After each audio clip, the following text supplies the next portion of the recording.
Hola a todos, bienvenidos nuevamente a una clase de ciencias naturales. El día de hoy vamos a ver el tema número 4 que es el equilibrio ecológico. Las relaciones intraespecíficas y las relaciones interespecíficas contribuyen a que la biodiversidad de los ecosistemas se mantenga estable. Recordemos que las relaciones intraespecíficas son la colonia, la sociedad y la competencia intraespecífica son el comensalismo, el parasitismo, la predación, la competencia. Entonces, estas relaciones hacen que se mantenga un equilibrio en la biodiversidad. Bueno, entonces el equilibrio ecológico es un estado donde existen relaciones entre los seres vivos, como las relaciones intraespecíficas y las interespecíficas, las cadenas trópicas y las redes trópicas. Un ejemplo claro que podemos ver en este tipo de relación es la de predador y presa.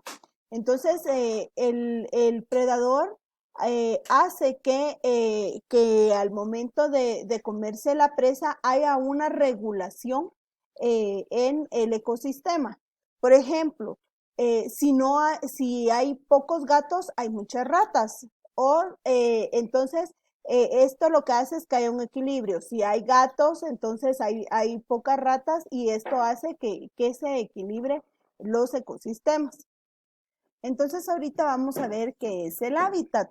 El hábitat es el lugar donde viven las especies, como pueden ver acá en la imagen, y está constituido por componentes bióticos, que son los seres vivos, y los abióticos, que son como la luz, la temperatura,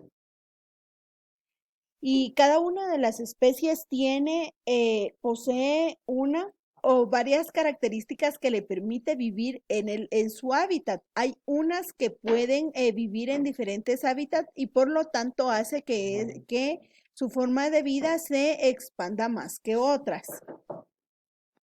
Bueno, ahora vamos a hablar entonces del nicho ecológico.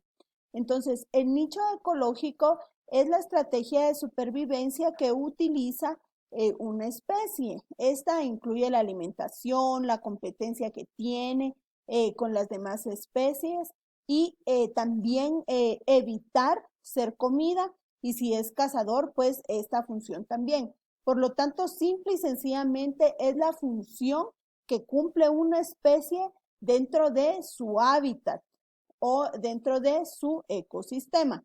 Entonces aquí podemos ver un ejemplo claro de nicho.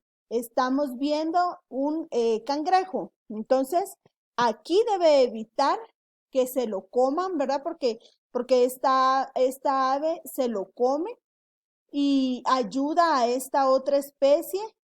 Entonces también donde vive, el lugar donde vive, que él también se mantiene en la noche. Él pone huevos y come pescados también. Entonces, esta es la función que, que tiene dentro de su ecosistema y la forma en que él sobrevive dentro del mismo. Entonces, el hábitat es el lugar donde vive una especie y el nicho es el medio que él utiliza, el nicho ecológico es el medio que él utiliza para poder vivir para poder vivir dentro de este hábitat en un ecosistema donde se lleva esta relación de equilibrio. Entonces, cuando una especie está en equilibrio, cada especie ocupa su nicho y su hábitat. Entonces, esto mantiene una armonía, una regularización de sus funciones y rara vez dos especies ocupan un mismo nicho dentro del ecosistema.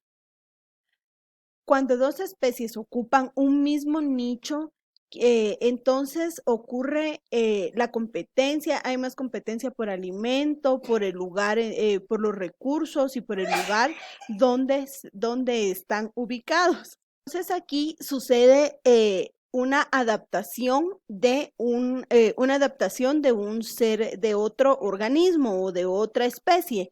Entonces sucede un fenómeno de gran importancia que se llama introducción de especie exótica. Esto sucede cuando hay mucha competencia en un ecosistema, entonces en un ecosistema y las especies deben de adaptarse a nuevos lugares. Entonces es donde sucede este fenómeno, que es donde se introducen especies exóticas, es decir, que no pertenecen habitualmente a ese hábitat y a ese nicho de ecosistema. Y entonces es ajeno a la forma de vida que se había tenido habitualmente en ese ecosistema. Factores que afectan los ecosistemas. Están los factores de causas naturales, también están los acciones antropogénicas. Entonces vamos a ver ahorita cuáles son las causas naturales. Causas naturales. Entonces, la alteración de un ecosistema puede ser por factores que pueden ser bióticos.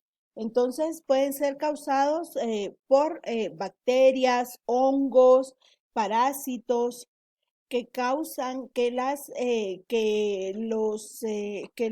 los árboles o que las plantas mueran y arrasan con bosques enteros o con plantaciones enteras. Y también otra de las causas naturales son de origen abióticos, que estos ya son, pues, como se dijo, ¿verdad? Por causas naturales, puede ser por inundación, puede ser por erupciones de volcanes, incendios, terremotos. Entonces, estas son las causas de origen natural. Acciones antropogénicas. Estas ya son causadas por el ser humano. El ser humano por habitar un lugar, por expandir el área rural, por apropiarse del ecosistema, tala árboles, grandes extensiones de árboles para poder urbanizar el terreno del que quiere apropiarse. Entonces lo que sucede es que las especies migran o se adaptan o se adaptan a las nuevas condiciones de vida en su nuevo ecosistema.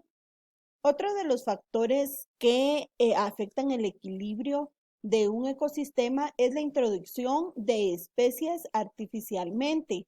Esto quiere decir que son introducidas por el hombre. Esto es por motivo de índole económico. Entonces, por lo regular, cuando no tiene un cuidado, estas se salen de control y se convierten en un gran problema para los ecosistemas naturales. Entonces, espero que hayan entendido este tema, que resumiendo, el equilibrio ecológico se mantiene por medio de las relaciones intraespecíficas e interespecíficas. Y entonces el equilibrio es cuando mantiene un balance entre las poblaciones que habitan en un mismo ecosistema y cuando el hábitat, que es el lugar donde habitan los organismos, también se regula el nicho ecológico, que son las funciones o la manera en que las estrategias en que utiliza un organismo para poder sobrevivir. Entonces, manteniendo esto equilibrado, quiere decir de que el ecosistema se va a mantener equilibrado y en armonía. Entonces no va a haber mucha cantidad de una especie y poca cantidad de otra especie. Entonces a esto se refiere el nicho A esto se refiere el equilibrio ecológico. Espero que hayan entendido el tema, que si tienen alguna duda, pues me la hagan llevar por medio de Skype. Hasta pronto.